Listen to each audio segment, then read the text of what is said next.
ಇದು SS digital channel, Shri ಸುಮಂಗಲಿ digital channel. ನೀವು ನೋಡ್ತಾ ಇದ್ದೀರಿ ಸುದ್ದಿ ಸಮಯ, ಸ್ಥಳೀಯ ಸುದ್ದಿಗಳಿಗಾಗಿ. ಸುದ್ದಿ ಸಮಯದ ಪ್ರಾಯೋಜಕರು Mahalakshmi jewellers, gold hub, main road, Kalaburagi ಮತ್ತು ಅರುಜೀವ Kalaburagi. Welcome to Arujiva. Experience holistic wellness through Ayurveda, naturopathy, yoga, dhyan and satsang. A state-of-the-art gym, serene wellness spaces, a refreshing swimming pool, comfortable accommodations and a sprawling 30-acre green farm provides everything you need for your healing. Come, heal and rediscover yourself. Arujiva, where ancient wisdom meets modern wellness.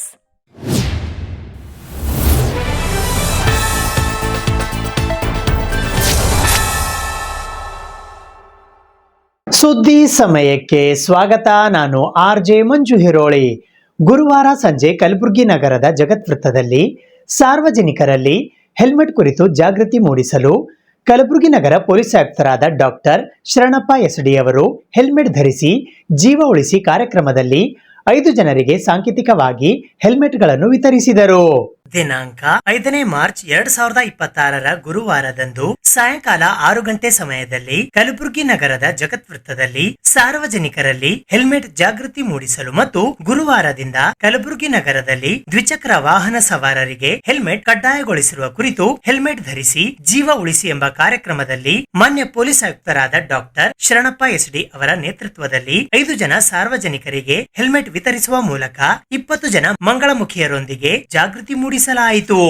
ಈ ಸಂದರ್ಭದಲ್ಲಿ DCP Praveen Nayak, ACP ಪ್ರಭು DT, PI ಶಕಿಲ್ ಅಂಗಡಿ, Shivanand Walikar, PSI ಭಾರತೀಬಾಯಿ ಧನ್ನೆ ಹಾಗೂ ಸ್ನೇಹ society ಕಲಬುರಗಿಯ ಸದಸ್ಯರುಗಳಾದ ಸಂತೋಷಿ ಅಮ್ಮ, ಆರವಿ, ಪ್ರೇಮ, Ankita, Pinki, Jagadevi helmet ಧರಿಸಿ ಜೀವ ಉಳಿಸಿ ಜಾಗೃತಿ ಮೂಡಿಸುವ ಕಾರ್ಯಕ್ರಮದಲ್ಲಿ ಹಾಜರಿದ್ದರು. ವರ್ಕಿಂಗ್ ಅವರ್ಸ್ ಕಚೇರಿಗಳ ಟೈಮಿಂಗಲ್ಲಿ ಏನು ಬದಲಾವಣೆ ಆಗುತ್ತೆ ಅದೇ ರೀತಿ ಜನರ ಓಡಾಟನೂ ಕಡಿಮೆ ಆಗುತ್ತೆ. ನಾವು ಈಗ ಏನಿದೆ ಏನು ಮಾತು ಕೊಟ್ಟಿದ್ದೀವಿ ಈಗ ಎನ್ಫೋರ್ಸ್ಮೆಂಟ್ ಬಗ್ಗೆ ಅದು ಜಾರಿಗೊಳಿಸ್ತೀವಿ. ಅದ್ರ ಜೊತೆಗೆ ಹೆಚ್ಚಿನದಾಗಿ ನಾವು ಸಾರ್ವಜನಿಕರಿಗೆ ಇದರ ಸೀರಿಯಸ್ನೆಸ್ ಬಗ್ಗೆ ಇನ್ನಷ್ಟು ಮನ ಮುಟ್ಟುವ ರೀತಿ ಅವೇರ್ನೆಸ್ ಮಾಡಲಿಕ್ಕೆ ಇವತ್ತು ಬೆಳಗ್ಗೆನೂ ನಮ್ಮ ಅಧಿಕಾರಿಗಳು ನಿರ್ದೇಶನ ಕೊಟ್ಟಿದ್ದೀವಿ. ಒಂದು ವಿನಂತಿ ಏನಂತಂದರೆ, ಈಗ ಕೆಲವು ಸಾರ್ವಜನಿಕರು ಬಂದು ನಮಗೆ ವಿನಂತಿ ಮಾಡಿದರು ಜೂನ್ 1 ಜಾರಿ ತೊಗೊಂಬನ್ನಿ ಅಂತ. ಬಟ್ ಯಾರೂ ಕೂಡ ಜವಾಬ್ದಾರಿ ತೊಗೊಳ್ಳಿಕ್ಕೆ ರೆಡಿ ಇಲ್ಲ. ಅವರು ಈಗ ಇಲ್ಲಿಗೆ ಸಮ್ಮರ್ ಸ್ಟಾರ್ಟ್ ಆಗೋವರೆಗೂ ಅವ್ರು ಹಾಕಿದ್ದಾರೆ, ಕಂಪ್ಲೈ ಮಾಡಿದಾರೆ ಅಂದ್ರೆ ಇಲ್ಲ, ಲಾಸ್ಟ್ ಇಯರ್ ಬಳಸಿದ್ರೆ ಅಂದ್ರೆ ಇಲ್ಲ. So basically we are finding reasons to excuse. ಆ ರೀತಿ ಮಾಡೋದು ಬೇಡ. ಲೆಟಸ್ ಬಿ ಎಲ್ಲರೂ ಒಗ್ಗಟ್ಟಿನಿಂದ ಒಂದು ಕಾನೂನು ಪಾಲನೆ ಮಾಡುವ ಒಂದು ಸಮಾಜವನ್ನು ಕಟ್ಟೋಣ ಅಂತ ಹೇಳ್ತಾ ಇದ್ದೀನಿ. ಇದರಲ್ಲಿ ನಮ್ಮೆಲ್ಲರ ಹಿತಾಸಕ್ತಿ ಇದೆ. ಯಾವುದೇ ಒಂದು ಅಪಘಾತದಲ್ಲಿ ಪ್ರಾಣ ಕಳ್ಕೊಂಡಾಗ ನೋಡಿದಾಗ ತುಂಬ ಬೇಜಾರಾಗುತ್ತೆ. ಅದರಿಂದ ಅವುಗಳ ಅಪಘಾತಗಳ ಸಂಖ್ಯೆ ಕಡಿಮೆ ಆಗಲಿ, ಅಪಘಾತಗಳಲ್ಲಿ ಪ್ರಾಣ ಕಳ್ಕೊಳ್ಳೋರ ಸಂಖ್ಯೆ ಕಡಿಮೆ ಆಗಲಿ ಅಂತ ಈ ಒಂದು ಉದ್ದೇಶದಿಂದ ಮಾಡ್ತಾ ಇದ್ದೀವಿ. ಎಲ್ಲರಿಗೂ ನಮಸ್ಕಾರ. ನಾವು ಎಲ್ಲಿ ಅಂತಂದ್ರೆ ಜಗತ್ ಸರ್ಕಲಲ್ಲಿ ಇವತ್ತು ಒಂದು ಸಣ್ಣದೊಂದು ಕಾರ್ಯಕ್ರಮ ಇತ್ತು. ಅದಕ್ಕೆ ಕಮಿಷನರ್ ಸಾಹೇಬರು ಇವತ್ತು ಎಲ್ಲರ ಹೆಲ್ತ್ಕ್ಕಾಗಿ ಒಂದು ಯಾಕಂತಂದ್ರೆ ಗಾಡಿದಾಗ ಓಡಾಡ್ದ ಮ್ಯಾಕ ಎಲ್ಲಿ ಆಕ್ಸಿಡೆಂಟ್ ಆಗುತ್ತೆ ಮತ್ತು ಏನರ ಒಂದು ಸಮಸ್ಯೆ ಬಕ್ಕಳಾಗತ್ತೆ. ಅದಕ್ಕಾಗಿ ಯಾವಾಗ ಭೀ ನಮ್ಮ ಎಚ್ಚರಿಕೆದಾಗ ನಾವು ಇರಬೇಕು. ಅದಕ್ಕೆ ಹೇಳೋದು ಇಷ್ಟೇ ಅಂತಂತಂದ್ರೆ ಅದಕ್ಕಾಗಿ ಹೆಲ್ಮೆಟ್ ಹಾಯ್ಕೋಬೇಕು, ಭಾಳ ಒಳ್ಳೇದದ ನಿಮ್ಮ ಕುಟುಂಬಕ್ಕೆ. ಮತ್ತಂದ್ರೆ ಎಲ್ರಿ ಆಕ್ಸಿಡೆಂಟ್ ಆಯ್ತು ಅಂದ್ರೆ ನೋಡಿ ಬೀಳ್ತೇವೆ ದಬ್ಬಕತ್ತಿ, ಬಿದ್ದ ಮ್ಯಾಕ ಕೈ ಕಾಲು ಬಿದ್ದರೆ, ಕಾಲು ಮುರಿದ್ರೆ ನಾವು ಕಾಲಿಗೆ ಏನಾದರೂ ಮಾಡ್ಕೋಬೋದು. ಒಂದು ಟೈಮಿಗೆ ತಲೆಗೆ ಪೆಟ್ಟು ಬಿತ್ತು ಏನ್ರಿ ಅದು ಕೋಮಾದಾಗ ಹೋಯ್ತು, ಎಷ್ಟು ಮನುಷ್ಯ ಇದ್ದು ಇರಲಾರ್ದಾಗ. ಅದಕ್ಕಾಗಿ ನೀವು ಎಲ್ಲರೂ ನಿಮಗೆ ಹೇಳೋದು ಕೈ ಮುಗಿದು ನಾವು ಮಂಗಳಮುಖಿಯರು ಹೇಳೋದು ಇಷ್ಟೇ, ಎಲ್ಲರೂ ಹೆಲ್ಮೆಟ್ ಹಾಕ್ಕೊಂಡು ಆ್ಯಕ್ಟಿವಾ ಗಾಡಿ ಆಗಲಿ, ಹಿರೋಂಡಾ ಗಾಡಿ ಆಗಲಿ, ಯಾವುದೇ ಆಗಲಿ ನೀವು ಹೆಲ್ಮೆಟ್ ಹಾಕ್ಕೊಂಡು ನೀವು ನಡೆಸಿದ್ರೆ ನಿಮ್ಮ ಆರೋಗ್ಯಕ್ಕೆ ಭಾಳ ಒಳ್ಳೆಯದು, ನಿಮ್ಮ ಕುಟುಂಬಕ್ಕೆ ಭೀ ಭಾಳ ಒಳ್ಳೆಯದು. ಅದಕ್ಕಾಗಿ ಇಷ್ಟೇ ನಾವು ಹೇಳೋದು, ದಯವಿಟ್ಟು ನೀವು ಹೆಲ್ಮೆಟ್ ತೊಗೋಬೇಕು, ಹಾಯ್ಕೋಬೇಕು. ನಿಮ್ಮ ಜೀವಕ್ಕಾಗಿ ನೀವು ಸೇಫ್ इरಬೇಕಾದ್ರೆ हाइकोबेक इष्टे मतवंदी। नमस्कार, मैं आरोही कामले बात कर रही हूँ गुलबर्गा से। तो आज छोटा सा यहाँ पे प्रोग्राम रखे थे, तो हमारे को कमिश्नर साहब ने बुलाए थे। तो बुलाने के बाद हम आए थे इधर किन्नर जितने भी अपने गुलबर्गे में, तो सब जन आके इधर हेलमेट प्रोसेस करने के लिए पब्लिक लोगों को बताने के लिए हमको बुलाए थे। तो हम वो प्रोसेस फॉलो करो बोल के पब्लिक को हम बोल रहे हैं। ಮಾರ್ಚ್ 5ರಿಂದ ಕಲಬುರಗಿ ನಗರದಾದ್ಯಂತ ದ್ವಿಚಕ್ರ ವಾಹನ ಸವಾರರಿಗೆ ಹೆಲ್ಮೆಟ್ ಕಡ್ಡಾಯಗೊಳಿಸಿರುವ ಹಿನ್ನೆಲೆಯಲ್ಲಿ ಇಂದು ಕಲಬುರಗಿ ನಗರದ ಪ್ರಮುಖ ರಸ್ತೆಗಳು ಸೇರಿದಂತೆ ಮೂಲೆ ಮೂಲೆಗಳಲ್ಲಿ ಸಂಚಾರಿ ಪೊಲೀಸರು ಹೆಲ್ಮೆಟ್ ಧರಿಸದ ವಾಹನ ಸವಾರರನ್ನು ತಡೆದು ದಂಡ ವಿಧಿಸುವ ಮೂಲಕ ಹೆಲ್ಮೆಟ್ ಕುರಿತು ಜಾಗೃತಿ ಮೂಡಿಸಿದರು. ದಿನಾಂಕ 5ನೇ ಮಾರ್ಚ್ 2026ರ ಗುರುವಾರದಿಂದ ಕಲಬುರಗಿ ನಗರದಾದ್ಯಂತ ದ್ವಿಚಕ್ರ ವಾಹನ ಸವಾರರು ಕಡ್ಡಾಯವಾಗಿ ಹೆಲ್ಮೆಟ್ ಧರಿಸುವುದು ಕಡ್ಡಾಯವೆಂದು ಆದೇಶ ಹೊರಡಿಸಿರುವ ಹಿನ್ನೆಲೆಯಲ್ಲಿ ಇಂದು ಕಲಬುರಗಿ ಮಹಾನಗರದಾದ್ಯಂತ ವಿವಿಧ ಪ್ರಮುಖ ರಸ್ತೆಗಳಲ್ಲಿ ಸಂಚಾರಿ ಪೊಲೀಸರು ಹೆಲ್ಮೆಟ್ ಧರಿಸದ ದ್ವಿಚಕ್ರ ವಾಹನ ಸವಾರರನ್ನು ತಡೆದು ದಂಡ ವಿಧಿಸಿದರು. ಅಲ್ಲದೆ ಹೆಲ್ಮೆಟ್ ಧರಿಸುವ ಮೂಲಕ ತಾವು ಹೀರೋಗಳಾಗಿ ತಮ್ಮ ಪರಿವಾರದ ಜವಾಬ್ದಾರಿಯನ್ನ ನಿಭಾಯಿಸಬೇಕು ಎಂದು ಜನರಲ್ಲಿ ಜಾಗೃತಿ ಮೂಡಿಸಿದರು. ಸಂಚಾರಿ ಪೊಲೀಸರು ಸಾರ್ವಜನಿಕರಲ್ಲಿ ಹೆಲ್ಮೆಟ್ ಧರಿಸಿ ಜೀವ ಉಳಿಸಿ ಎಂದು ಮನವಿ ಮಾಡಿದರು. ಕಲಬುರಗಿ ಮಹಾನಗರದಾದ್ಯಂತ ಕೇವಲ ಪ್ರಮುಖ ರಸ್ತೆಗಳು ಅಲ್ಲದೆ ಗಲ್ಲಿ ಗಲ್ಲಿಗಳಲ್ಲಿ ಮೂಲೆ ಮೂಲೆಗಳಲ್ಲಿ ಸಂಚಾರಿ ಪೊಲೀಸರು ಹೆಲ್ಮೆಟ್ ಧರಿಸದ ವಾಹನ ಸವಾರರನ್ನು ತಡೆದು ದಂಡ ವಿಧಿಸುವುದರೊಂದಿಗೆ ಹೆಲ್ಮೆಟ್ ಧರಿಸುವಂತೆ ಜಾಗೃತಿ ಮೂಡಿಸಿದರು. ಸಾರ್ವಜನಿಕರಲ್ಲಿ ವಿನಂತಿ ಮಾಡ್ತಾ ಇದ್ದೀವಿ. ಆಲ್ರೆಡಿ ಹೆಲ್ಮೆಟ್ ಚಾಲು ಆಗಿದೆ.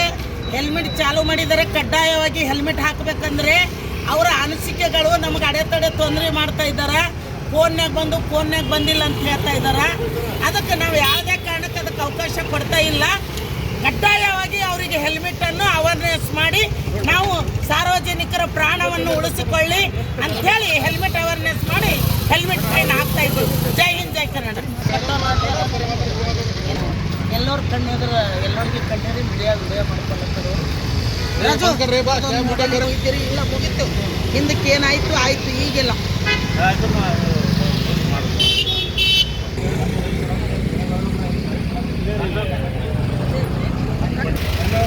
ಧನ್ಯವಾದ. ಹೆಲ್ಮೆಟ್ ಎದ್ರ ಸಲುವಾಗಿ ಹಾಕಿದ್ವಿ? ನಿಮ್ಮ ಸೇಫ್ಟಿ ಸಲುವಾಗಿ. ಇನ್ನು ಕಂಟಿನ್ಯೂ ಹಾಕ್ತೀರಾ ಇದೇ ರೀತಿ? ತಮ್ಮ ಪ್ರಾಣವನ್ನು ಉಳಿಸ್ಕೋತೀರಾ, ಮನೆಗೆ ಯಜಮಾನ ಆಗಿರ್ತೀರಾ? Okay, done. ಹೆಲ್ಮೆಟ್ ಹಾಕಿ ಒಳ್ಳೆ ಕೆಲಸ ಮಾಡಿರಿ. ಹೆಲ್ಮೆಟ್ ಹಾಕಿದ್ರೆ ಏನಾಗ್ತದೆ ಅನ್ನೋದು ಅನಿಸಿಕೆ ಹೇಳಿ ತಂದು ಸೇಫ್ಟಿ ಜೀವ ಉಳಿತದೆ, ಪ್ರಾಣ ರಕ್ಷಣೆ ಆಗುತ್ತೆ. ಧನ್ಯವಾದ.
ಕಾರಾಗೃಹದಲ್ಲಿ ಮುಕ್ತ ವಿಶ್ವವಿದ್ಯಾಲಯದ ಕೋರ್ಸ್ಗಳ ಕುರಿತು ಮುಕ್ತ ವಿಶ್ವವಿದ್ಯಾಲಯದ ಪ್ರಾದೇಶಿಕ ನಿರ್ದೇಶಕರಾದ ಡಾಕ್ಟರ್ ಸಂಗಮೇಶ ಹಿರೇಮಠ ಅವರು ಮಾಹಿತಿ ನೀಡಿದರು.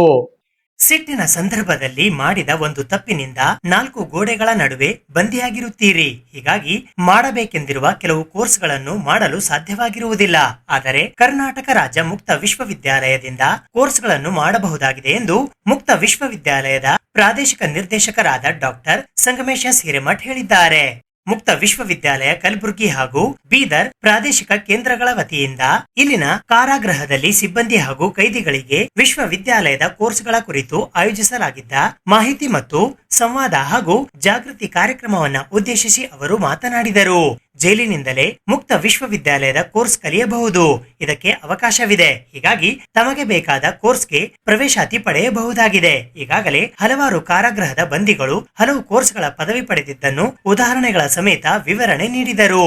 ಪ್ರಸಕ್ತ 2025-26ನೇ ಶೈಕ್ಷಣಿಕ ಸಾಲಿಗೆ ಮೈಸೂರಿನ ಕರ್ನಾಟಕ ರಾಜ್ಯ ಮುಕ್ತ ವಿಶ್ವವಿದ್ಯಾನಿಲಯದಲ್ಲಿ ಜನವರಿ ಆವೃತ್ತಿಗೆ ವಿವಿಧ ಪದವಿ, ಸ್ನಾತಕೋತ್ತರ ಪದವಿ, ಡಿಪ್ಲೊಮಾ ಕೋರ್ಸ್ಗಳು ಮತ್ತು ವಿವಿಧ ಸರ್ಟಿಫಿಕೇಟ್ ಕೋರ್ಸ್ಗಳಿಗೆ ಪ್ರವೇಶಾತಿ ಈಗಾಗಲೇ ಪ್ರಾರಂಭವಾಗಿದ್ದು, ಪ್ರವೇಶಕ್ಕಾಗಿ ಆನ್ಲೈನ್ ಮೂಲಕ ಅರ್ಜಿ ಆಹ್ವಾನಿಸಲಾಗಿದೆ. ಆಸಕ್ತ ಮತ್ತು ಅರ್ಹ ಅಭ್ಯರ್ಥಿಗಳು ಅರ್ಜಿ ಸಲ್ಲಿಸಬಹುದಾಗಿದೆ. ಕೊನೆಯ ದಿನಾಂಕ ಇದೇ ಮಾರ್ಚ್ 31 ಕೊನೆಯ ದಿನವಾಗಿದೆ. ರಾಜ್ಯದಲ್ಲಿ ದೂರ ಶಿಕ್ಷಣ ನೀಡುವ ಏಕಮಾತ್ರ ವಿಶ್ವವಿದ್ಯಾನಿಲಯ ಇದಾಗಿದ್ದು, ಕೆಎಸ್ಒಯು ವಿಶ್ವವಿದ್ಯಾಲಯ ಧನ ಸಹಾಯ ಆಯೋಗದ ಮಾನ್ಯತೆ ಪಡೆದಿದೆ. ಯುಜಿಸಿ ನಿಯಮಾವಳಿ ಪ್ರಕಾರ ಪೂರ್ಣಾವಧಿಯಲ್ಲಿ ಭೌತಿಕ ಒಂದು ಕೋರ್ಸ್ ಮತ್ತು ದೂರ ಶಿಕ್ಷಣದಲ್ಲಿ ಇನ್ನೊಂದು ಕೋರ್ಸ್ಗಳನ್ನು ಏಕಕಾಲದಲ್ಲೇ ಒಂದೇ ವರ್ಷದಲ್ಲಿ ಅಧ್ಯಯನ ಮಾಡಲು ಅವಕಾಶ ಇರುತ್ತದೆ. ಮುಕ್ತ ವಿಶ್ವವಿದ್ಯಾಲಯದಲ್ಲಿ ಡಿಪ್ಲೊಮಾ ಕೋರ್ಸ್ಗಳಿಂದ ಹಿಡಿದು ಸ್ನಾತಕೋತ್ತರ ಸೇರಿ ಹಲವಾರು ಕೋರ್ಸ್ಗಳಿವೆ ಎಂದು ತಿಳಿಸಿದರು. ಮುಕ್ತ ವಿಶ್ವವಿದ್ಯಾಲಯದ ಮತ್ತೋರ್ವ ಪ್ರಾದೇಶಿಕ ನಿರ್ದೇಶಕರಾದ ಹನುಮಂತ್ ಆರ್ ಕಾಳನೂರ್, ಡಿವೈಎಸ್ಪಿ ಶರಣಬಸವ, ಕಾರಾಗೃಹದ ಮುಖ್ಯ ಅಧೀಕ್ಷಕರಾದ ಸುರೇಶ್, ಜೈಲಿನ ಅಧೀಕ್ಷಕರಾದ ರಾಜೇಶ್ ಕಾಂಬಳೆ, ಕಚೇರಿಯ ಅಧೀಕ್ಷಕರಾದ ಭೀಮಾಶಂಕರ ಡಾಂಗೆ, ನಾಗರಾಜ್ ಮೂಲಿಗೆ, ಪವನ್ ಕುಮಾರ್ ಕುಲಕರ್ಣಿ ಸೇರಿದಂತೆ ಮುಂತಾದವರು ಈ ಸಂದರ್ಭದಲ್ಲಿ ಉಪಸ್ಥಿತರಿದ್ದರು. ಮಾರ್ಚ್ 1ರಂದು ಕಲಬುರಗಿ ನಗರದ ಡಾಕ್ಟರ್ ಎಸ್.ಎಂ. ಪಂಡಿತ್ ರಂಗಮಂದಿರದಲ್ಲಿ ವರ್ಣಸಿಂಧು ನೃತ್ಯ ಕಲಾ ಕೇಂದ್ರ ಕಲಬುರಗಿಯ ವಿದ್ಯಾರ್ಥಿಗಳಿಂದ ನರ್ಮದಾ ಭಾರತ್ ನೃತ್ಯಾಂಜಲಿಯ 28ನೆಯ ವಾರ್ಷಿಕೋತ್ಸವ ಸಮಾರಂಭ ಅದ್ಧೂರಿಯಾಗಿ ಜರುಗಿತು.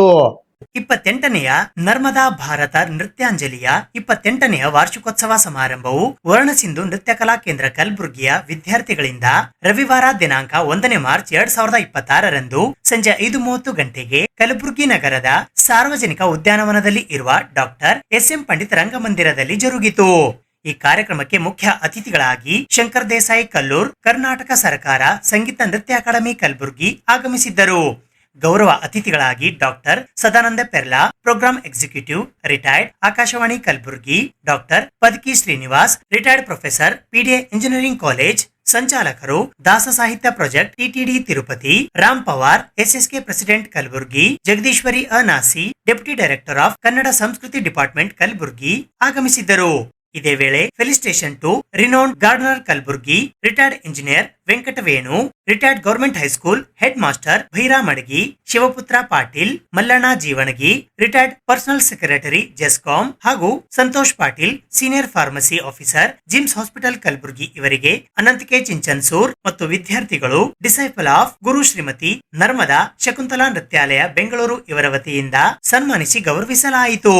ವಿಶೇಷ ಆಹ್ವಾನಿತರಾಗಿ AS Patil, director, Chaitanyamayi art gallery Kalaburagi, Manikrao Poddar ಮತ್ತು Shrimati Shantayam Poddar, Bharatiya Sangeet Vidyalaya Kalaburagi, doctor Swamirao Kulkarni, retired principal, NVDC Kalaburagi, Sunanda Salvadagi, Sharada Sangeet Vidyalaya Kalaburagi, doctor Ravi Kulkarni, director, Hamsadhwani institute Kalaburagi, Badrinath Mudubi, music teacher Kalaburagi ಆಗಮಿಸಿದ್ದರು. ಪ್ರೋಗ್ರಾಂ ಸಪೋರ್ಟರ್ಸ್ ಆಗಿ Shrimati Uma Anant K Chinchansur artist, Aditya A Chinchansur, Padmini Vikas Savadi, Sudha N K, Jyoti R Desai ಸಹಕಾರ ನೀಡಿದರು. ಸಂತೋಷ್ ಮಹಾಲೆ ಧಾರವಾಡ್ ಪ್ರಸಾದನ ನೀಡಿದರು. ಕಾಸ್ಟ್ಯೂಮ್ ಡಿಸೈನರ್ ಆಗಿ ದಾವಣಗೆರೆಯ ಕುಬೇರಾ ಬಿಟಿ ಸೇವೆ ಸಲ್ಲಿಸಿದರು. ಕಲಬುರಗಿಯ ಓಂ ಸಾಯಿ ಸೌಂಡ್ ಸಿಸ್ಟಮ್ನ ರಾಜು ತ್ರಿಮುಖೆ ಮ್ಯೂಸಿಕ್ ಮತ್ತು ಲೈಟಿಂಗ್ ವ್ಯವಸ್ಥೆ ಮಾಡಿದ್ದರು. ಈ ಭರತನಾಟ್ಯವನ್ನು 28 ವರ್ಷದಿಂದ ಪ್ರಾಯ ನಮ್ಮ ಕಲಬುರಗಿಯಲ್ಲಿ ಭರತನಾಟ್ಯವನ್ನು ಮೊದಲು ಪ್ರಾರಂಭ ಮಾಡಿದ್ರು ಯಾರು ಅಂದರೆ ಅನಂತ ಚಿಂಚನ್ಸೂರ್ ಅಂತ ಅನ್ಬೇಕು ನಾವೆಲ್ಲ.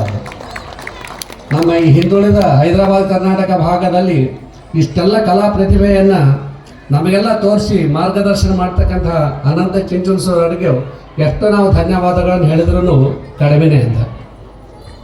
ಭರತ ಮುನಿಯಿಂದ ಪ್ರಾರಂಭವಾದಂತಹ ಭರತನಾಟ್ಯ ಕಲಾ ಎಂಬುದು ಇದು ಭರತ ಮುನಿಯಿಂದ ಪ್ರಾರಂಭವಾಯಿತು. ಪುರಂದರದಾಸರು ಅನೇಕ ದಾಸರುಗಳು ಸಹ ಈ ಭರತನಾಟ್ಯದ ಬಗ್ಗೆ ಭರತನಾಟ್ಯದ ವೈಶಿಷ್ಟ್ಯವನ್ನು ತಮ್ಮ ಹಾಡಿನ ಮುಖಾಂತರವಾಗಿ ತೋರಿಸಿಕೊಟ್ರು. ಪುರಂದರದಾಸರು ಆಡಿದನೋ ರಂಗ ಕುಣಿದು ಆಡಿದನೋ ಅಂತ ಹೇಳಿ ಭರತನಾಟ್ಯದಲ್ಲಿ ಬರ್ತಕ್ಕಂಥ ಎಲ್ಲ ಭಂಗಿಗಳನ್ನು ಒಂದು ಹಾಡಿನ ಮುಖಾಂತರವಾಗಿ ನಮಗೆಲ್ಲ ಪುರಂದರದಾಸರು ಎಷ್ಟೋ ವರ್ಷಗಳ ಹಿಂದೆ ನಮಗೆಲ್ಲ ತೋರಿಸ್ಕೊಟ್ರು. ಅಂದ್ರೆ ಇದು ಭರತನಾಟ್ಯ ಎಂಬುದು ಈಗ ಒಂದು ಪ್ರಾರಂಭವಾದಂಥ ಒಂದು ಕಲೆ ಅಲ್ಲ, ಹಿಂದಿನ ಕಾಲದಿಂದಲೇ ಬರ್ತಕ್ಕಂಥ ಒಂದು ದೊಡ್ಡ ಕಲೆ ಅಂತ ನಾವು ಚಿಂತನೆಯನ್ನು ಮಾಡಬೇಕು. ಈ ಭರತನಾಟ್ಯ ಆ ಶಬ್ದವೇ ನಮಗೆ ಹೇಳ್ಕೊಡ್ತದೆ. ಭರತನಾಟ್ಯದಲ್ಲಿ ಭ ಶಬ್ದಕ್ಕೆ ಭಾವ ಅಂತ ಕರಿತೀವಿ. ಭರತನಾಟ್ಯದಲ್ಲಿ ಪ್ರಧಾನವಾಗಿ ನಮ್ಗೆ ಏನಿರ್ಬೇಕಂದ್ರೆ ಭಾವನೆಗಳಿರಬೇಕು, ಭಾವ ಇರಬೇಕು.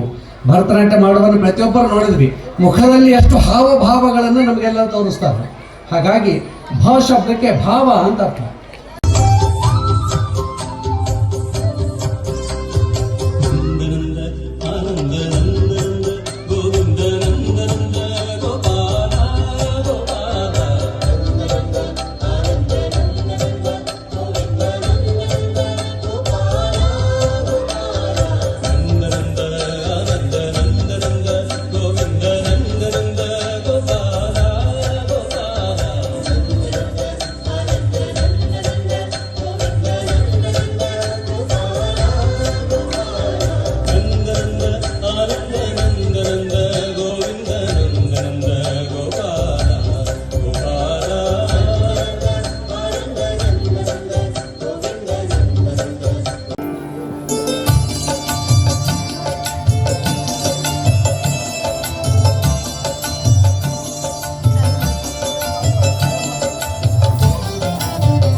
ಸುದ್ದಿ ಇನ್ನು ಇವೆ, ಸದ್ಯಕ್ಕೆ ಬ್ರೇಕ್.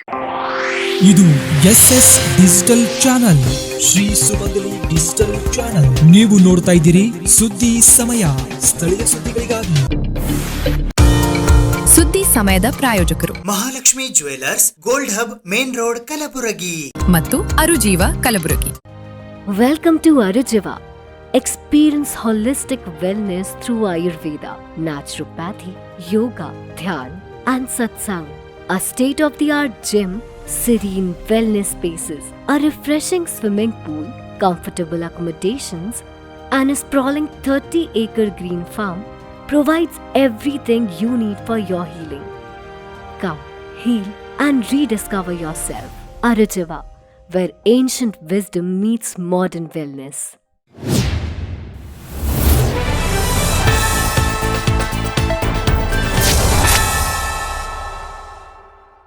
ಮುಖ್ಯಮಂತ್ರಿ ಸಿದ್ದರಾಮಯ್ಯ ಅವರು ಇಂದು ಮಂಡಿಸಿರುವ ಬಜೆಟ್ ಕುರಿತು ಕಲಬುರಗಿ ನಗರದ ಸೂಪರ್ ಮಾರ್ಕೆಟ್ನಲ್ಲಿ ಇರುವ ಚೇಂಬರ್ ಆಫ್ ಕಾಮರ್ಸ್ ಸಭಾಂಗಣದಲ್ಲಿ ಬೃಹತ್ ಗಾತ್ರದ ಪರದೆಯ ಮೇಲೆ ವೀಕ್ಷಿಸುವ ಮೂಲಕ ಬಜೆಟ್ ಮಂಡನೆಯ ನಂತರ ಕೆಕೆಸಿಸಿಐನ ಅಧ್ಯಕ್ಷರಾದ ಶರಣು ಪಪ್ಪ ಅವರು ನಮ್ಮ ಸುದ್ದಿ ಸಮಯದೊಂದಿಗೆ ಮಾತನಾಡುತ್ತಾ ಬಜೆಟ್ ಕುರಿತು ತಮ್ಮ ಅಭಿಪ್ರಾಯವನ್ನ ಹಂಚಿಕೊಂಡರು.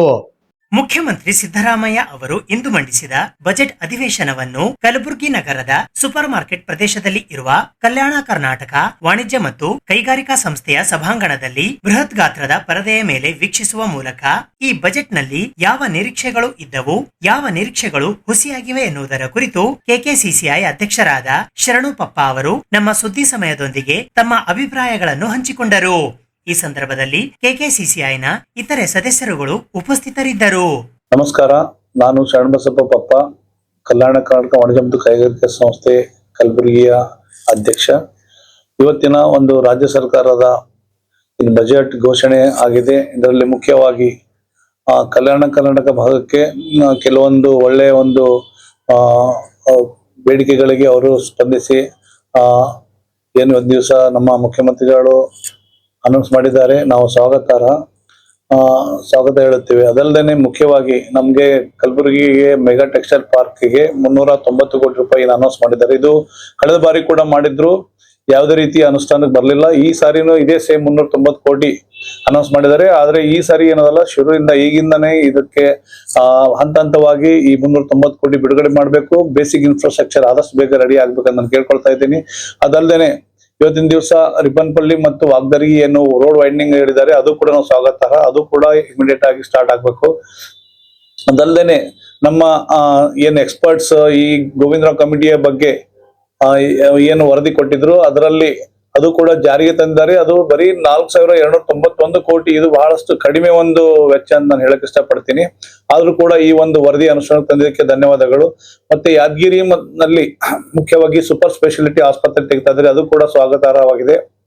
ರಾಯಚೂರಿನಲ್ಲಿ IIT ಪಾರ್ಕ್ ಇರ್ಬೋದು, AI ಆಗಿರ್ಬೋದು, ಅದು ಕೂಡ ನಾವು ಸ್ವಾಗತ ಬಯಸುತ್ತೇವೆ.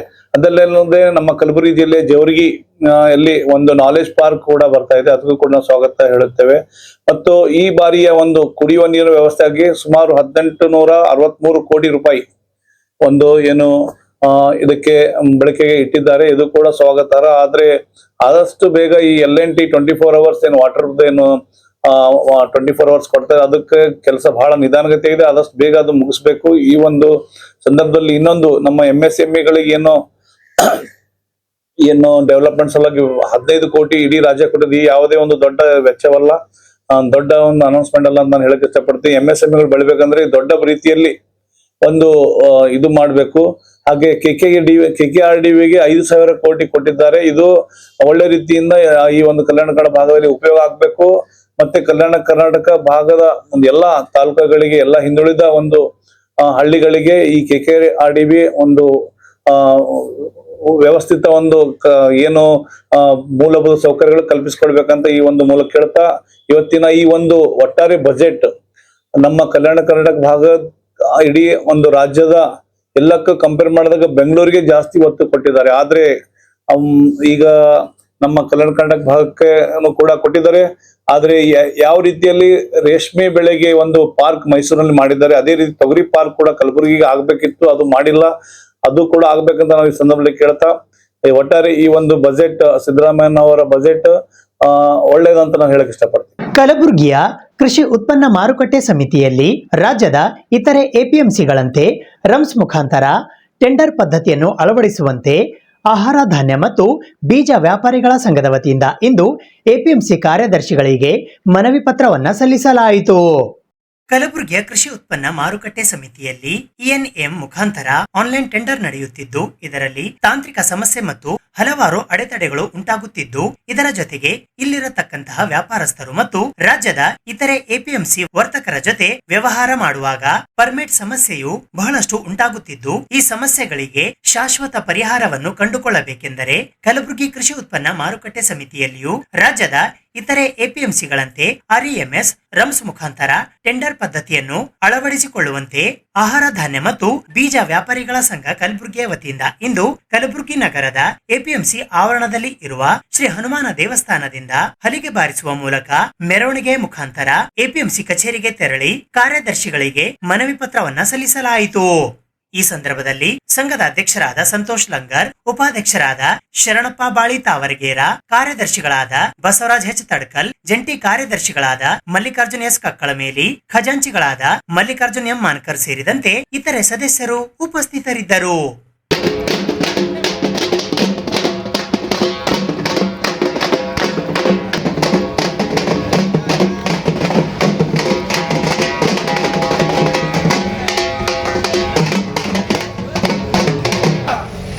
ದಿವಸ ಕಲಬುರಗಿ ಕೃಷಿ ಉತ್ಪನ್ನ ಮಾರುಕಟ್ಟೆ ಸಮಿತಿಯಲ್ಲಿ ನಾವು ಇದು ಇನಾಮ್ ಟೆಂಡರ್ ಪದ್ಧತಿ ಏನಿದೆ, ರಾಷ್ಟ್ರೀಯವಾಗಿ ಇನಾಮ್ ಟೆಂಡರ್ ಪದ್ಧತಿ 2ನೇ ಆವೃತ್ತಿಯನ್ನು ಬಿಡುಗಡೆ ಮಾಡಿದ್ದಾರೆ.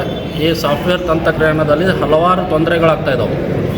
ಈ ರೈತರ ಮೊಬೈಲ್ ನಂಬರ್ ತೊಗೊಳ್ಳೋದಾಗಲಿ, ಅದಕ್ಕೆ OTP ಬರೋದಾಗಲಿ, ಸರ್ವ ಸಮಸ್ಯೆ ತುಂಬ ಕಾಣ್ತಾ ಇದ್ದು, ಇಲ್ಲಿ ಕಲಬುರಗಿ ಕೃಷಿ ಉತ್ಪನ್ನ ಮಾರುಕಟ್ಟೆಯಲ್ಲಿ ದಿನನಿತ್ಯ ಟೆಂಡರ್ ಪ್ರಕ್ರಿಯೆಯಲ್ಲಿ ನಮಗೆ ಭಾಳಷ್ಟು ತೊಂದರೆ ಆಗ್ತಾ ಇದ್ದು, ರೈತರು ಇದರಿಂದ ಭಾಳಷ್ಟು ತೊಂದರೆ ಅನುಭವಿಸ್ತಾ ಇದ್ದಾರೆ. ಯಾಕಂದರೆ ಸರ್ವರ್ ಬರೋಬರಿ ಕರೆಕ್ಟಾಗಿ ಬರ್ತಾ, OTP ಕರೆಕ್ಟ್ ಬರ್ತಾ ಇಲ್ಲ, ಇವೆಲ್ಲ ಅದಕ್ಕೆ ನಾವು ಇದನ್ನು ವಿರೋಧಿಸಿ ನಾವೇನು ಇವತ್ತು ಪ್ರತಿಭಟನೆ ಹಮ್ಮಿಕೊಂಡಿದ್ದೀವಿ. ನಾವು ಇಡೀ ಕರ್ನಾಟಕದಲ್ಲಿ ನಮ್ಮ ರಾಜ್ಯದೇವಾದಂಥ ಒಂದು ಸಾಫ್ಟ್ವೇರ್ ಸಾಫ್ಟ್ವೇರ್ ಇಡೀ ಕರ್ನಾಟಕದಲ್ಲಿ 156 APMCಗಳಲ್ಲಿ ಅದು ಸಾಫ್ಟ್ವೇರ್ ಕಾರ್ಯನಿರ್ವಹಿಸ್ತಾ ಇದೆ ರೆಮ್ಸ್ದು. ನಾವು ಕಲಬುರಗಿ ಕೃಷಿ ಉತ್ಪನ್ನ ಮಾರುಕಟ್ಟೆ ಸಮಿತಿ ಹೊರತುಪಡಿಸಿ ಇಡೀ ರಾಜ್ಯದಲ್ಲಿ ರೆಮ್ಸ್ ಸಾಫ್ಟ್ವೇರ್ ಇರೋದ್ರಿಂದ ನಾವು ಕೃಷಿ ಉತ್ಪನ್ನ ಮಾರುಕಟ್ಟೆ ಸಮಿತಿ ಅಧಿಕಾರಿ ಸೆಕ್ರೆಟರಿಗಾಗಲಿ ಡೈರೆಕ್ಟರ್ಗಾಗಲಿ ಮತ್ತು ಮಂತ್ರಿಗಳಿಗೆ ಈ ಪ್ರತಿಭಟನೆ ಮೂಲಕ ನಾವು ಏನು ವಿನಂತಿ ಮಾಡ್ಕೋತಾ ಇದ್ದೀವಿ ಅಂತಂದರೆ, ಗುಲ್ಬರ್ಗಾದಲ್ಲೂ ರೆಮ್ಸ್ ತಂತ್ರಜ್ಞಾನದಿಂದ ಟೆಂಡರ್ ಪ್ರಕ್ರಿಯೆಯನ್ನು ಸ್ಟಾರ್ಟ್ ಮಾಡಬೇಕು. ಯಾಕಂತಂದರೆ ನಮಗೆ ಇಡೀ ರಾಜ್ಯದಿಂದ ನಮಗೆ ಹೊರಗಿಟ್ಟಂಗಾಗಿದೆ, ನಮಗೆ ಭಾಳಷ್ಟು ಸಮಸ್ಯೆಗಳಾಗ್ತಾ ಇದ್ದಾವೆ. ಅದಕ್ಕೆ ಈ ನಾಮ ತೆಗೆದು ರೆಮ್ಸ್ ಏನದಲ್ಲ ಇಲ್ಲಿ ಚಾಲನೆಗೆ ತರಬೇಕು ಅಂತ ನಮ್ಮದು ಮೊದಲನೇ ಬೇಡಿಕೆ. ಇವತ್ತಿನ ಹೋರಾಟ ಕೃಷಿ ಉತ್ಪನ್ನ ಮಾರುಕಟ್ಟೆ ಸಮಿತಿ ಗುಲ್ಬರ್ಗ ಈ ನ್ಯಾಮ್ ಟೆಂಡರ್ ಪದ್ಧತಿ ಬಗ್ಗೆ ಇಡೀ ಕರ್ನಾಟಕದಲ್ಲಿ ರ್ಯಾಮ್ಸ್ ಅಂತ ಟೆಂಡರ್ ಪ್ರೊಸೆಸ್ ಮಾಡ್ತಾ ಇದ್ದಾರೆ. ಬರೀ ಗುಲ್ಬರ್ಗ ಅಷ್ಟೇ ನಮ್ಮಲ್ಲಿ ಈ ನ್ಯಾಮ್ ಅಂತ ತಂದಿದ್ದಾರೆ. ಅದರಲ್ಲಿ ಸಾಕಷ್ಟು ಅವೈಜ್ಞಾನಿಕ ವಿಚಾರಗಳಿವೆ. ರೈತ ತನ್ನಂಥ ಮಾಲಿಗೆ ಆಧಾರ್ ಕಾರ್ಡ್ ಕೊಡಬೇಕು, ಅವ್ರ ಬ್ಯಾಂಕ್ ಅಕೌಂಟ್ ನಂಬರ್ ಕೊಡಬೇಕು, ಅವ್ರ ಮೊಬೈಲ್ ನಂಬರ್ ಕೊಡಬೇಕು. ಇವೆಲ್ಲ ಯಾತಕ್ಕಾಗಿ ಮಾಡ್ಕೊತಾರೆ ಅವ್ರು ಹೇಳೋಕ್ಕೆ ತಯಾರಿಲ್ಲ. ಇದಕ್ಕಿಂತ ಮುಂಚೆ ಇದ್ರ ಬಗ್ಗೆನೇ ನಾವು ಸಾಕಷ್ಟು ಹೋರಾಟ ಮಾಡಿದ್ವಿ. ಸುಮಾರು 2 ತಿಂಗಳ ಮೇಲ್ಪಟ್ಟು ಹೋರಾಟ ಮಾಡಿದ್ದೇವೆ. ಅಂಥದ್ರಲ್ಲಿ ಮತ್ತೆ ನಾವು ಅವರು ಇದೇ ಒಂದು ಟೆಂಡರ್ ಈ ನ್ಯಾಮ್ ಪದ್ಧತಿ ನಮ್ಗೆ ಹೇರಿ ಭಾಳಷ್ಟು ಅನಾನುಕೂಲ, ನಮ್ಗೆ ವ್ಯಾಪಾರಸ್ಥರು ಅಲ್ಲದೆ ರೈತರಿಗೆ ಕೂಡ ಸಾಕಷ್ಟು ಅನಾನುಕೂಲ ಆಗಿದೆ. ಅವ್ರು ಹೇಳ್ತಾ ಇರೋರು ಮಾಲ್ ತನ್ನಂಥ ರೈತಂದು ಪಟ್ಟಿ APMCಗೆ ಹೋಗಿ ತೊಗೋಬೇಕು, ಆಮೇಲೆ ಮಾಲ್ ಖರೀದಿ ಮಾಡಿದ್ರೆ APMCಗೆ ಹಾಕಬೇಕು ಅಮೌಂಟ, ನಮ್ಮ ಕಮಿಷನ್ ಕೂಡ ನಾವು ಅಲ್ಲೇ ಹೋಗಿ ತೊಗೋಬೇಕು. ಇಂಥ ಒಂದು ಕೆಟ್ಟ ಹೊಲಸು ಪದ್ಧತಿ ತರ್ತಾ ಇದ್ದಾರೆ.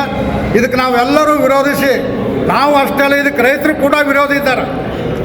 ದಯಮಾಡಿ ಇದನ್ನು ಕೈಬಿಟ್ಟು ಇಡೀ ರಾಜ್ಯದಲ್ಲಿ ಇದ್ದಂಥ ರೆಮ್ಸ್ ಕಂಪ್ನಿಗೆ ನಾವು ವರ್ಗಾಯಿಸಬೇಕು ಅಂಥೇಳಿ ನಾನು ಎಲ್ಲ ವ್ಯಾಪಾರಸ್ಥರ ವತಿಯಿಂದ ನಾನು ವಿನಂತಿ ಮಾಡ್ತಾ ಇದ್ದೇನೆ. ಹಸಿರು ಕ್ರಾಂತಿಯ ಹರಿಕಾರ ಮಾಜಿ ಉಪ ಪ್ರಧಾನಿ ಡಾಕ್ಟರ್ ಬಾಬು ಜಗಜೀವನ್ ರಾಮ್ ರವರ 119ನೆಯ ಜಿಲ್ಲಾ ಜಯಂತ್ಯೋತ್ಸವ ಸಮಿತಿಯ ಗೌರವ ಅಧ್ಯಕ್ಷರಾಗಿ ಮಂಜುನಾಥ್ ನಾಲ್ವಾರ್ಕರ್ ಹಾಗೂ ಜಿಲ್ಲಾಧ್ಯಕ್ಷರಾಗಿ ರಾಜು ಹದನೂರ್ ಆಯ್ಕೆಯಾಗಿದ್ದಾರೆ.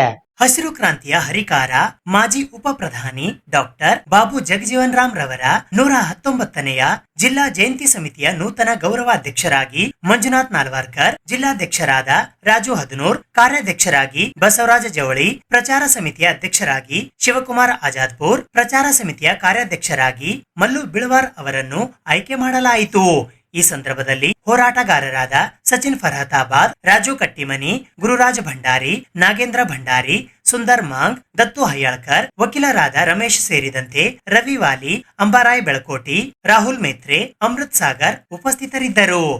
ಕ್ರಾಂತಿ ಹರಿಕಾರ ಭಾರತ ದೇಶದ ಉಪ ಪ್ರಧಾನಿಗಳಾದಂತ ಡಾಕ್ಟರ್ ಬಾಬು ಜಗಜೀವನ್ ಅವರ 119ನೇ ಜಿಲ್ಲಾ ಜಯಂತಿ ಸಮಿತಿಯ ಪೂರ್ವಭಾವಿಗೆ ಆಗಮಿಸುವಂತ ಎಲ್ಲ ಹಿರಿಯರ ಸಮ್ಮುಖದಲ್ಲಿ ಎಲ್ಲ ತಾಲೂಕದಲ್ಲಿ ಸುಮಾರು ದಿನಗಳಿಂದ ಹೋರಾಟ ಮಾಡ್ತಾ ಬಂದಂತ ಅನೇಕ ಹೋರಾಟಗಾರರ ಒಳಗೊಂಡಂತೆ ಜಿಲ್ಲಾ ಸಮಿತಿಯನ್ನ, ಜಿಲ್ಲಾ ಕೋರ್ ಕಮಿಟಿ ಸಮಿತಿಯನ್ನ ಇಂದು ನಾವು ರಚನೆ ಮಾಡೋ ಮೂಲಕವಾಗಿ ನೂತನ ಅಧ್ಯಕ್ಷರಾಗಿ ರಾಜು ಹದನೂರ್ ಅವರು ಮತ್ತು ಕಾರ್ಯಾಧ್ಯಕ್ಷರಾಗಿ ಹೋರಾಟಗಾರರಾಗಿರುವಂತ ಬಸವರಾಜ್ ಜವಳಿ ಅವರು, ಪ್ರಚಾರ ಸಮಿತಿ ಅಧ್ಯಕ್ಷರಾಗಿ ಶಿವಕುಮಾರ್ ಅಜಾದ್ಪುರ್ ಅವರು, ಕಾರ್ಯಾಧ್ಯಕ್ಷರಾಗಿ ಮಲ್ಲು ಬಿಳವಾರ್ ಅವರು ಮತ್ತೆ ನನ್ನನ್ನ ಗೌರವಾಧ್ಯಕ್ಷರಾಗಿ ಮಾಡೋ ಮೂಲಕವಾಗಿ ಉಳಿದಂತ ಎಲ್ಲಾ ಪದಾಧಿಕಾರಿಗೂ ಕೂಡ ಹಿಂದೆ ಈ ಒಂದು ಸಭೆಯಲ್ಲೇ ನಾವು ನಿರ್ಣಯನ ಕೈಗೊಳ್ಳೋ ಮೂಲಕವಾಗಿ ಆಯ್ಕೆಯನ್ನ ಮಾಡ್ತಾ ಇರೋದು ಬಹಳ ಸಂತೋಷ ವಿಷಯ. ಆದ್ರೆ ಇತ್ತೀಚೆಗೆ ಕಲಬುರಗಿಯಲ್ಲಿ 1ನೇ ತಾರೀಕು ಕರೆದಂತ ಗುಲ್ಲಾಬಾಡಿಯಲ್ಲಿ ಕರೆದಂತ ಸಭೆಯಲ್ಲಿ ಕಲಬುರಗಿಯಲ್ಲಿರುವಂತ ನಮ್ಮ ಸಮುದಾಯದವರು, ನಮ್ಮ ಮಾದಿಗ ಸಮುದಾಯದವರು ಕೆಲವು ಮುಖಂಡರುಗಳು ಸೇರಿ ಒಂದು ಸಭೆಯನ್ನ ಮಾಡೋ ಮೂಲಕವಾಗಿ ಅವರ ಬಲಗೈ ಬಂಟರನ್ನ ಅವ್ರಿಗೆ ಯಾರು ಬೇಕೋ ಅವರನ್ನ ಅಧ್ಯಕ್ಷ ಮಾಡೋ ಮೂಲಕವಾಗಿ ಒಂದು ಹೇಳಿಕೆಯನ್ನ ಕೊಟ್ಟಿದ್ದಾರೆ. ಅದಕ್ಕೆ ನಾನು ಉತ್ತರ ಕೊಡ್ತಾ ಇದ್ದೇನೆ. ನಾವು ಮಾದಿಗರು, ನಮ್ಮ ಜಾತಿ ಮಾದಿಗ, ನಮ್ಮ ಮಕ್ಕಳ ಒಂದು ಕಾಸ್ಟ್ ಸರ್ಟಿಫಿಕೇಟ್ ಕೂಡ ಮಾದಿಗ ಅಂತಾನೆ ಇದೆ. ಆದರೂ ಕೂಡ ಇವತ್ತು ಕೆಲವು ಮುಖಂಡರುಗಳೇನು ಹೇಳಿಕೆ ಕೊಟ್ಟಿದ್ದಾರೆ, ಅವರು ನಮ್ಮ ಮಾದಿಗರಲ್ಲ, ಮಾದಿಗ ಸಮುದಾಯಕ್ಕೆ ಸಂಬಂಧ ಇಲ್ಲ, ಆ ಏನು ಹೇಳಿಕೆ ಕೊಟ್ಟಿದ್ದಾರೆ ಅವರು ಯಾವ ಸಮುದಾಯದವ್ರು ಅನ್ನೋದು ನಮಗೆ ಗೊತ್ತಿಲ್ಲ. ಆದ್ರೂ ಕೂಡ ಅವರು ನಮ್ಮ ಮುಖಂಡರು ಅಂತ ನಾವು ಒಪ್ಕೋತೇವೆ. ಇಲ್ಲಿವರೆಗೆ ಮೊದಲನೇ ಬಾರಿಗೆ ಬಾಬು ಜಗಜೀವನ ಪ್ರತಿಮೆನ ಅನಾವರಣಗೊಳಿಸುವಂತ ಸಂದರ್ಭದಲ್ಲಿ ವಿಜಯ್ ಕುಮಾರ್ ಅನ್ನುವಂತ ನಿವೃತ್ತ ಬ್ಯಾಂಕ್ ಅಧಿಕಾರಿಗಳು, ಇವತ್ತು ಬ್ಯಾಂಕ್ ಮ್ಯಾನೇಜರ್, ಅವರ ಅಧ್ಯಕ್ಷರಂತ ಸಂದರ್ಭದಲ್ಲಿ ನನಗೆ ಕಾರ್ಯಾದೇಶ ಕೊಟ್ಟಂತ ಸಂದರ್ಭದಲ್ಲಿ ಬಾಬು ಜಗಜೀವನ್ ರಾವ್ ಪ್ರತಿಮೆಯನ್ನ ಅನಾವರಣಗೊಳಿಸಲು ನನ್ನ ತನು ಮನ ಧನದಿಂದ ಸೇವೆಯನ್ನ ಸಲ್ಲಿಸಿದ್ದೇನೆ. ನಂತರವಾಗಿ ದಶರಥ್ ಕಲ್ಗುರ್ತಿಯವರನ್ನ ಅಧ್ಯಕ್ಷ ಮಾಡಿದಂತ ಸಂದರ್ಭದಲ್ಲೂ ಕೂಡ ಹಸಿರು ಕ್ರಾಂತಿ ಹರಿಕಾರ ಡಾಕ್ಟರ್ ಬಾಬು ಜಗಜೀವನ್ ರಾವ್ ಅಂತ ಒಂದು ಕೃತಿಯನ್ನ ಈ ಭಾಗದ ಕನ್ನಡ ಸಾಹಿತ್ಯ ಪರಿಷತ್ತಿನ ಮಾಜಿ ಅಧ್ಯಕ್ಷರು, ಹಿರಿಯ ಸಾಹಿತಿಗಳಾದಂತ ಮೈಪಾಲ್ ರೆಡ್ಡಿ ಅವರ ಸಮ್ಮುಖದಲ್ಲಿ, ಅವರ ಸಂಪಾದಕೀಯಲ್ಲಿ ಇವತ್ತು ಆ ಪ್ರತಿಮೆ, ಆ ಒಂದು ಪುಸ್ತಕವನ್ನ ಬಿಡುಗಡೆ ಮಾಡುವ ಮೂಲಕವಾಗಿ ಕೇಂದ್ರ ಸಚಿವರಾದಂತಹ ನಮ್ಮ ಸಮುದಾಯದವರು ನಾರಾಯಣ ಸಿಂಗ್ ಅವರು ಬಿಡುಗಡೆಗೊಳಿಸಿದ್ರು. ಈ 2 ಬಾರಿ ನನಗೆ ಅವಕಾಶ ಕೊಟ್ಟಂತ ಸಂದರ್ಭದಲ್ಲಿ ನಾನು ಮಾದಿಗನ ಅಲ್ವಾ? ನನ್ನ ಹೆಸರು ರಾಜು ಯಲ್ಲಪ್ಪ ಹದನೂರು, ವಕೀಲರು. ನನಗ ವಿವಿಧ ಸಂಘಟನೆಯ ವತಿಯಿಂದ ಬಾಬು ಜಗಜೀವನ್ ರಾಮ್ ಅವರ 119ನೇ ಜಯಂತಿಯ ಜಿಲ್ಲಾ ಸಮಿತಿಯ ಅಧ್ಯಕ್ಷರನ್ನಾಗಿ ಎಲ್ಲರೂ ನಮ್ಮ ಮಾದಿಗ ಸಮಾಜದ ಕುಲಬಾಂಧವರು ಈ ಸಂದರ್ಭದಲ್ಲಿ ನನಗೆ ಮಾಡಲಾಗಿರುತ್ತದೆ. ಅದಕ್ಕೆ ಎಲ್ಲರಿಗೂ ಧನ್ಯವಾದಗಳನ್ನು ತಿಳಿಸ್ತೇನೆ. ಅದೇ ರೀತಿ ಮೊನ್ನೆ ನಡೆದ ಗುಲ್ಲಾಬಡಿಯಲ್ಲಿ ನಾನು ಒಬ್ಬ ಬಾಬು ಜಗಜೀವನ್ ರಾವ್ ಅವರ ಜಯಂತಿ ಆಕಾಂಕ್ಷಿಯಾಗಿ ಕೇಳಲ್ಪಟ್ಟಾಗ ಚರ್ಚೆ ಮಾಡಿ ಪೂರ್ವ ನಿಗದಿತವಾಗಿ ಅವರೇ ಒಂದು 15 ದಿನ, ಒಂದು ತಿಂಗಳಿಂದ ಒಬ್ಬರನ್ನು ನೇಮಕ ಮಾಡಿ ಯಾರೋ ಒಬ್ಬರಿಗೆ ಅಧ್ಯಕ್ಷನಾಗಿ ಮಾಡಿ, ಅಧ್ಯಕ್ಷರು ತಪ್ಪಿಲ್ಲ, ಕಮಿಟಿ ಕೋರ್ ಕಮಿಟಿ ಅಂತ ಅವರವರೇ ಕೋರ್ ಕಮಿಟಿ ಮಾಡಿಕೊಂಡು ಕೋರ್ ಕಮಿಟಿ ಮಾಡಿ ಪ್ರತಿ ವರ್ಷ ಅವರಿಗೆ ಬೇಕಾದಂಥ ವ್ಯಕ್ತಿಗಳನ್ನ ಅಧ್ಯಕ್ಷ ಮಾಡ್ತಿದ್ದಾರೆ. ನಾನು 3 ವರ್ಷದಿಂದ ಅಧ್ಯಕ್ಷ ಕೇಳಿದ್ದೇನೆ. ನಾನು ಮಾದಿಗನಾಗಿದ್ದು ಒಳ ಮೀಸಲಾತಿ ಸಲುವಾಗಿ 20 ವರ್ಷದಿಂದ ಹೋರಾಟ ಮಾಡಿ ಕಪ್ಪು ಬಾವುಟ CM ಅವರಿಗೆ ಮತ್ತು ಕಾಂಗ್ರೆಸ್ ಪಕ್ಷ ಇದ್ದಕ್ಕಂಥ ಸಿದ್ದರಾಮಯ್ಯ ಅವರಿಗೂ, ಮಾನ್ಯ ಖರ್ಗೆ ಅವರಿಗೂ, ವಿವಿಧ ರಾಷ್ಟ್ರೀಯ ರಾಜ್ಯ ನಾಯಕರಿಗೆ ತೋರಿಸಿ ಗುಲ್ಬರ್ಗ ಜಿಲ್ಲೆಯಿಂದ ಬೆಂಗಳೂರಲ್ಲಿ, ಹೈದರಾಬಾದಲ್ಲಿ, ದೆಹಲಿಯಲ್ಲಿ ಎಲ್ಲ ಹೋರಾಟದಲ್ಲಿ ಒಳ ಮೀಸಲಾತಿಗೆ ಹೋರಾಟ ಆಗಿ ನಮ್ಮ ಮೇಲೆ FR ಆಗಿದ್ದು ಅವರಿಗೂ ಗೊತ್ತಿದೆ, ಪೇಪರ್ದಲ್ಲಿ ಬಂದಿದೆ. ಆದರೆ ನಮ್ಮನ್ನು ಯಾವುದೇ ಕಾರಣಕ್ಕ ಅವರ ಬೆಳೆ ಬೇಯಿಸ್ಕೊಳ್ಳಕ್ಕೆ ನಮ್ಮ ಮಾದಿಗರಲ್ಲಂತ ಜನಕ್ಕೆ ದಾರಿ ತಪ್ಪಿಸಿದ್ದಾರೆ. ಸುಮಾರು ಜನ ಹೋರಾಟಗಾರರ ನೇತೃತ್ವದಲ್ಲಿ ಹಸಿರು ಕ್ರಾಂತಿ ಹರಿಕಾರ ಡಾಕ್ಟರ್ ಬಾಬು ಜಗಜೀವನ್ ರಾಮ್ ರವರ 119ನೇ ಜಯಂತ್ಯೋತ್ಸವದ ಪೂರ್ವಭಾವಿ ಸಭೆಯನ್ನು ಇಂದು ಆಯೋಜಿಸಲಾಗಿದೆ. ಇಂದಿನ ಈ ಸಭೆಯಲ್ಲಿ ಡಾಕ್ಟರ್ ಬಾಬು ಜಗಜೀವನ್ ರಾಮ್ ರವರ ಜಯಂತ್ಯೋತ್ಸವದ ಸಮಿತಿಯ ನನಗೆ ಜಿಲ್ಲಾ ಕಾರ್ಯಾಧ್ಯಕ್ಷನಾಗಿ ಸರ್ವಾನುಮತದಿಂದ ಎಲ್ಲರೂ ಸಹಮತಿಯೊಂದಿಗೆ ನನ್ನನ್ನು ಆಯ್ಕೆ ಮಾಡಿದ್ದಾರೆ.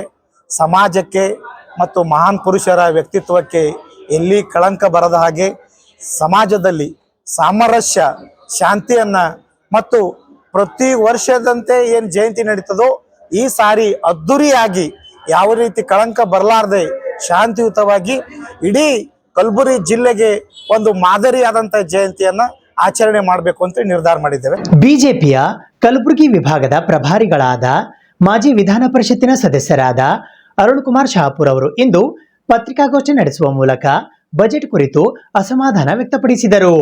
ಇಂದು ಮಂಡಿಸಿದ ಬಜೆಟ್ ಮರೀಚಿಕೆಯ ಬಜೆಟ್ ಆಗಿದ್ದು ಅಭಿವೃದ್ಧಿಗೆ ಹಣವಿಲ್ಲ, ಖಾಲಿ ಹುದ್ದೆಗಳು ತುಂಬುತ್ತಿಲ್ಲ, KKRDBಯ 5,000 ಕೋಟಿ ರೂಪಾಯಿ ಅನುದಾನ ಸಮರ್ಪಕವಾಗಿ ಬಳಕೆಯಾಗುತ್ತಿಲ್ಲ ಎಂದು ಅಸಮಾಧಾನ ವ್ಯಕ್ತಪಡಿಸಿದರು. ದಿನಾಂಕ 6ನೇ ಮಾರ್ಚ್ 2026ರಂದು ಮಧ್ಯಾಹ್ನ 2 ಗಂಟೆಗೆ ಬಿಜೆಪಿ ಕಲಬುರಗಿ ವಿಭಾಗದ ಪ್ರಭಾರಿಗಳಾದ ಮಾಜಿ ವಿಧಾನ ಪರಿಷತ್ ಸದಸ್ಯರಾದ ಅರುಣ್ ಕುಮಾರ್ ಶಹಾಪುರ್ ಅವರು ಕಲಬುರಗಿ ನಗರದ ಬಿಜೆಪಿ ಕಾರ್ಯಾಲಯದ ಸಮೀಪದಲ್ಲಿ ಇರುವ ಜಸ್ಟ್ ಕ್ಲಬ್ನಲ್ಲಿ ಪತ್ರಿಕಾಗೋಷ್ಠಿಯನ್ನು ನಡೆಸಿದರು.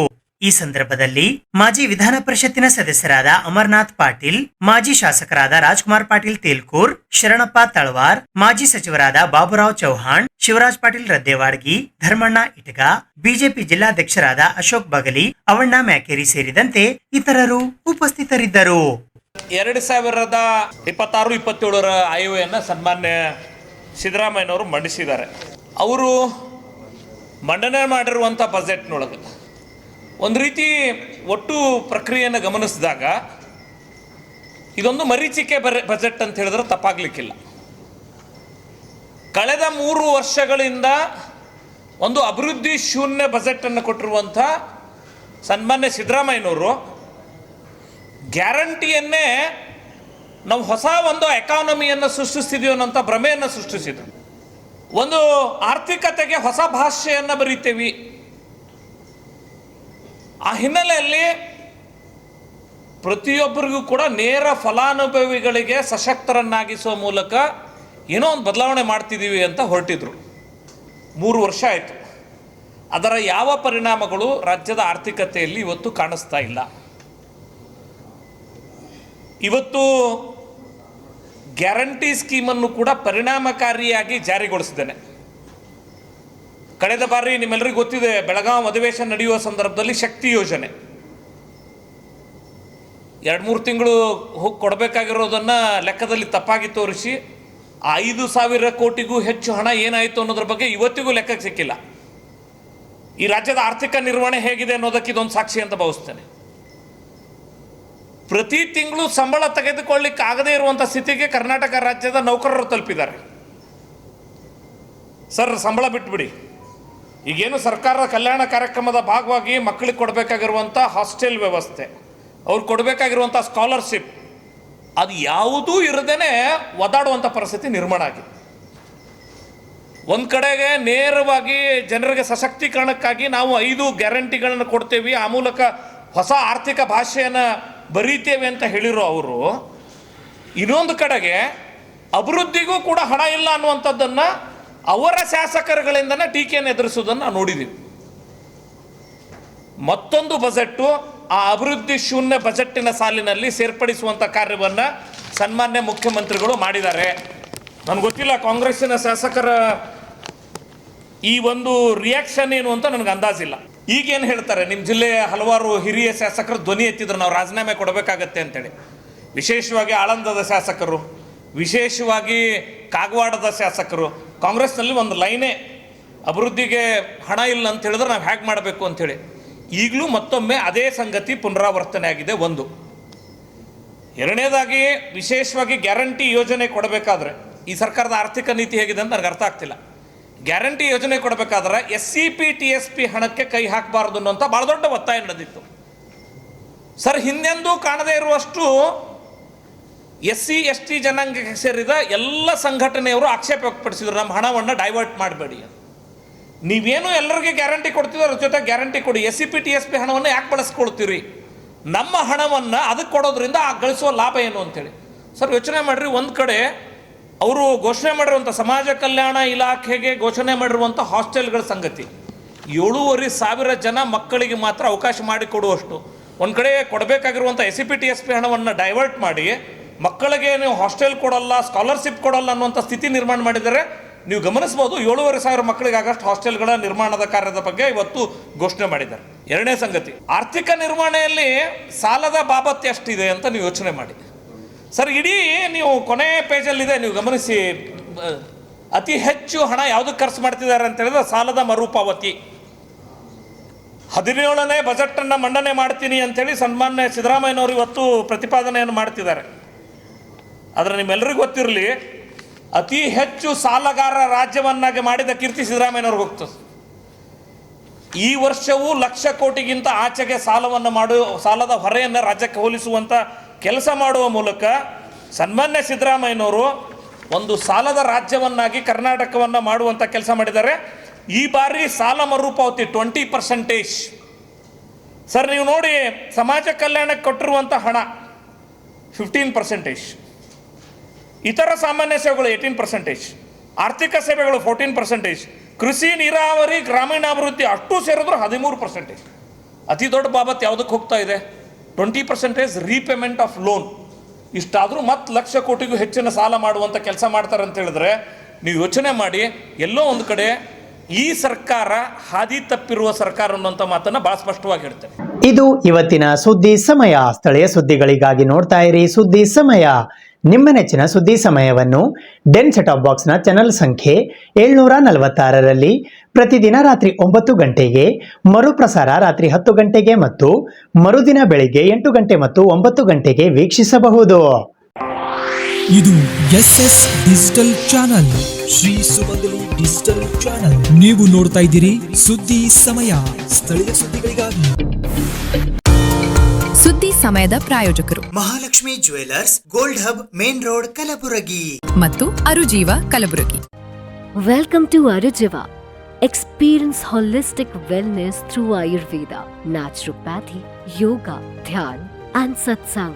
A state-of-the-art gym, serene wellness spaces, a refreshing swimming pool, comfortable accommodations, and a sprawling 30-acre green farm provides everything you need for your healing.